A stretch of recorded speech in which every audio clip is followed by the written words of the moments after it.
O livro de Gênesis é o primeiro livro da Bíblia e a sua história se divide em duas partes principais.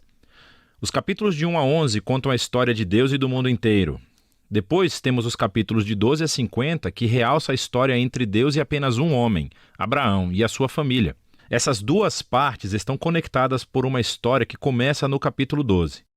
Esse esboço nos dá uma ideia de como entender a mensagem do livro como um todo e como ela apresenta a história da Bíblia inteira. O livro começa com Deus tomando a desordem e a escuridão descritas na segunda frase da Bíblia. E disso Deus traz a ordem, a beleza e a bondade. Ele cria um mundo onde a vida pode florescer. Deus faz essas criaturas chamadas humanos, ou Adam em hebraico. Ele cria os humanos à sua imagem, que está relacionado com o seu papel e o propósito deles no mundo de Deus. Os humanos são criados para refletirem o caráter de Deus no mundo. Eles são nomeados como representantes de Deus para governar o seu mundo em seu nome, o que, nesse contexto, significa aproveitar todo o seu potencial, cuidar dele e torná-lo num lugar onde ainda mais vida possa florescer. Deus abençoa os humanos. Essa é uma palavra-chave nesse livro. Deus lhes dá um jardim, um lugar onde podem começar a construir esse novo mundo. A parte importante é que os humanos têm uma escolha sobre como vão construir esse mundo, representada pela árvore do conhecimento do bem e do mal. Até agora, Deus forneceu e definiu aquilo que é bom e o que não é. Mas agora Deus está dando aos humanos a dignidade e a liberdade de escolher. Será que eles vão confiar na definição de Deus para o bem e o mal? Ou vão buscar autonomia e definir bem e mal por conta própria? É um risco muito grande. Rebelar-se contra Deus é abraçar a morte, porque você está se afastando do próprio doador da vida. E isso é representado pela árvore da vida. No capítulo 3, uma figura misteriosa, a serpente, entra na história. A única coisa que sabemos sobre a serpente é que ela é uma criatura que Deus fez. Torna-se claro que é uma criatura em rebelião contra Deus. Ela quer levar os humanos à rebelião e à morte. A serpente conta uma história diferente sobre a árvore e a escolha. Ela diz que buscar conhecimento sobre o bem e o mal não trará a morte, mas sim irá garantir a vida e se tornarão como Deus. Agora, isso é uma ironia trágica porque sabemos que os humanos já são como Deus. Foram feitos para refletir a imagem de Deus. Em vez de confiar em Deus, os humanos buscam a própria autonomia. Eles escolhem o conhecimento do bem e do mal para si e, instantaneamente, toda a história fica fora de controle. A primeira perda acontece nas relações humanas. E, de repente, o homem e a mulher entendem o quão são vulneráveis.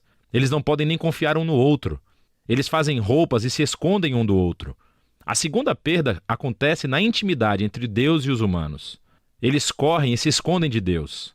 Quando Deus os encontra, eles começam um jogo de culpar um ao outro sobre quem iniciou essa rebelião. E nesse momento a história para. Há uma série de poemas curtos nos quais Deus declara, primeiro para a serpente e depois para os humanos, as consequências trágicas dos seus atos. Deus primeiro diz à serpente que, apesar da sua vitória aparente, ela está destinada à derrota e a comer poeira. Deus promete que um dia uma semente, ou seja, um descendente, virá da mulher e dará um golpe letal na cabeça da serpente.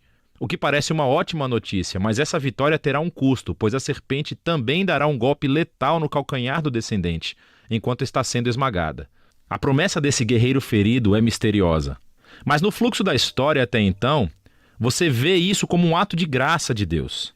Os humanos acabaram de se rebelar. E o que Deus faz? Ele promete resgatá-los. Mas isso não elimina as consequências das decisões do ser humano. Deus informa que agora os aspectos da sua vida conjunta, tanto na vida em casa como no trabalho, serão cheios de tristeza e dor por causa da sua rebeldia, o que levará à morte. E a partir daqui, a história só piora. Os capítulos 3 a 11 traçam o efeito crescente da rebelião e das relações humanas fraturadas em todos os níveis. Há uma história sobre dois irmãos, Caim e Abel. Caim tem tanta inveja do seu irmão que quer matá-lo. Deus adverte Caim que não caia na tentação, mas ele faz isso de qualquer maneira. Ele mata o seu irmão no campo. Caim então constrói uma cidade onde reinam a violência e a opressão. Tudo isso culmina na história de Lameque. Ele é o primeiro homem da Bíblia a ter mais de uma esposa. Ele as acumula como sua propriedade. E entoa uma breve canção sobre como ele é ainda mais violento e vingativo do que Caim. Depois disso, temos uma história estranha sobre os filhos de Deus, que poderia se referir a seres angelicais do mal ou aos antigos reis que alegavam descender dos deuses.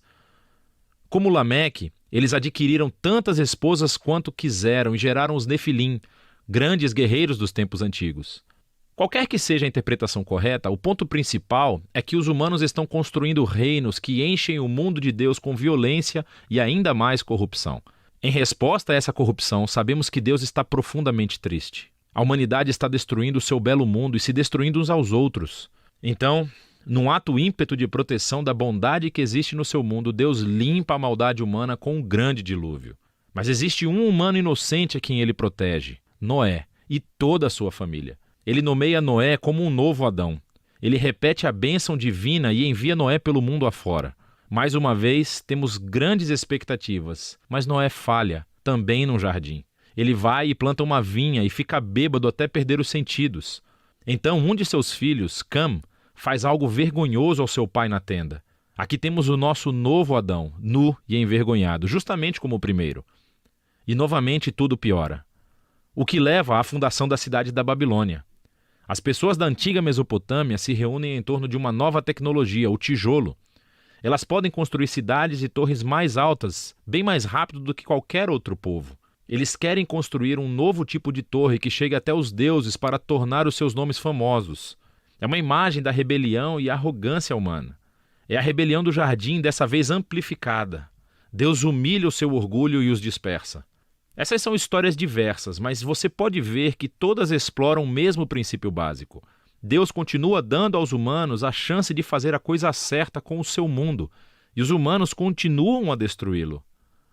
Essas histórias afirmam que nós vivemos num mundo bom, que tornamos mal, e escolhemos definir o bem e o mal por conta própria. Todos nós contribuímos para esse mundo de relacionamentos rompidos, levado ao conflito e à violência e, finalmente, à morte. Mas há esperança.